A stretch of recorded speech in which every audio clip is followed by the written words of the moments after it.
मुझे ये जानना था कि क्या कितने चांसेस हैं कि शार्क जो है वो समंदर में बिछी हुई इंटरनेट केबल्स को नुकसान पहुंचा सकती है? क्या ये पॉसिबल है? ये एक इंटरेस्टिंग सवाल है। शार्क्स के समुद्र में इंटरनेट केबल्स को नुकसान पहुंचाने के चांसेस काफी कम होते हैं।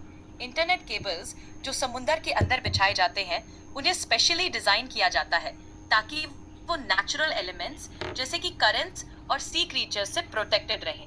शार्क्स अक्सर केबल्स के आसपास नहीं आती भी है, तो उनका उन केबल्स को नुकसान पहुंचाना बहुत अनलाइकली है। केबल्स को इस तरह से बनाया जाता है कि वो इसको भी टॉलरेट कर सके। तो आप कह सकते हैं कि शार्क्स के वजह से इंटरनेट पहुंचने के चांसेस बहुत ही कम हैं।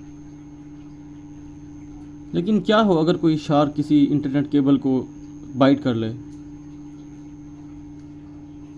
अगर कोई शार्क इंटरनेट केबल को बाइट भी कर ले, तो उसका इम्पैक्ट यूजुअली बहुत मिनिमल होगा। इंटरनेट केबल्स को काफी स्टर्डी मटेरियल से बनाया जाता है, जैसे कि टफ प्लास्टिक और मेटल, जो उन्हें नेचुरली प्रोटेक्ट करता है। शार्क्स के टीथ और बाइट फोर्स इतने स्ट्रॉन्ग होते हैं कि वो कुछ सरफेसेस को डैमेज कर सकते हैं, लेकिन इंटरनेट केबल्स को उनके डिजाइन और प्रोटेक्टिव लेयर्स की वजह से डैमेज करना बहुत मुश्किल है। अगर कभी शार्क ने केबल को बाइट भी कर दिया, तो ज्यादातर केसेस में केबल को रिपेयर किया जा सकता है। मॉडर्न टेक्नोलॉजीज और मेंटेनेंस प्रैक्टिसेस इस तरह के इंसिडेंट्स को हैंडल करने के लिए तैयार होते हैं। तो ओवरऑल शार्क के बाइट से इंटरनेट केबल्स को सिग्निफिकेंट डैमेज होने के चांसेस बहुत कम होते हैं। अच्छा, ये जो केबल्स हैं ये कितनी गहराई में है समंदर की? समुंदर में इंटरनेट केबल्स का काफी गहराई में बिछाए जाते हैं। ये केबल्स आमतौर पर 1000 से 8000 मीटर तक की गहराई में समुंदर के नीचे होती है, जो लगभग 1 से 8 किलोमीटर के बीच में होती है। केबल्स को इतनी गहराई में इसलिए बिछाया जाता है ताकि वो नेचुरल एलिमेंट्स और ह्यूमन एक्टिविटीज से प्रोटेक्टेड रहें। गहराई में होने की वजह से केबल्स को फिजिकल डैमेज काफी हद तक कम हो जाता है। इसके अलावा केबल्स को प्रोटेक्टिव लेयर्स और मटेरियल से भी कवर किया जाता है, जो उन्हें समुंदर के हार्श कंडीशंस से बचाते हैं। इसको बिछाया किस तरीके से जाता है समंदर में?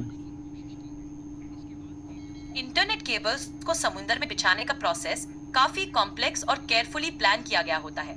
ये कुछ स्टेप्स होते हैं। नंबर 1, प्लानिंग और सर्वे। पहले इंजीनियर्स और एक्सपर्ट्स समुंदर के एरिया का डिटेल सर्वे करते हैं। उनका मकसद होता है कि उन्हें सबसे सेफ और सूटेबल रूट मिल सके जहां केबल को बिछाया जा सके।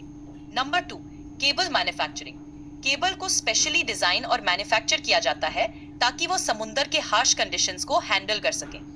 Number 3, laying the cable. Cable को समुंदर में बिछाने के लिए स्पेशल शिप्स का यूज किया जाता है।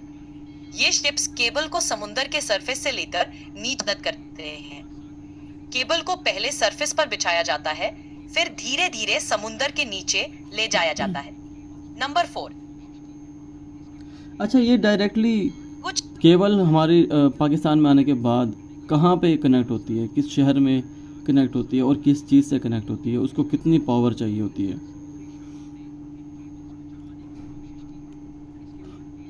इन समुंदर से लैंड पर आती है तो उन्हें लैंडिंग स्टेशन के थ्रू कनेक्ट किया जाता है। पाकिस्तान में कुछ मेजर लैंडिंग स्टेशंस है जहां ये केबल्स कनेक्ट होती हैं। फॉर एग्जांपल, कराची एक अहम लैंडिंग स्टेशन है जहां बहुत सी इंटरनेशनल इंटरनेट केबल्स लैंड होती हैं। लैंडिंग स्टेशन पर केबल्स को लोकल इंफ्रास्ट्रक्चर से कनेक्ट किया जाता है, जो फिर इंटरनेट सर्विस प्रोवाइडर्स ISPs तक डेटा भेजने का काम करता है। केबल्स को प्रॉपर फंक्शनिंग के लिए स्टेबल पावर सप्लाई की जरूरत होती है। लैंडिंग स्टेशंस पर बैकअप पावर सिस्टम्स भी होते हैं ताकि अगर कभी पावर कट हो तो इंटरनेट सर्विसेज कंटिन्यूअस रहें। तो समुंदर से लैंड पर आने के बाद केबल्स को लोकल नेटवर्क से जोड़ने के लिए स्पेसिफिक इंफ्रास्ट्रक्चर का यूज किया जाता है, जो इंटरनेट कनेक्टिविटी प्रोवाइड करता है।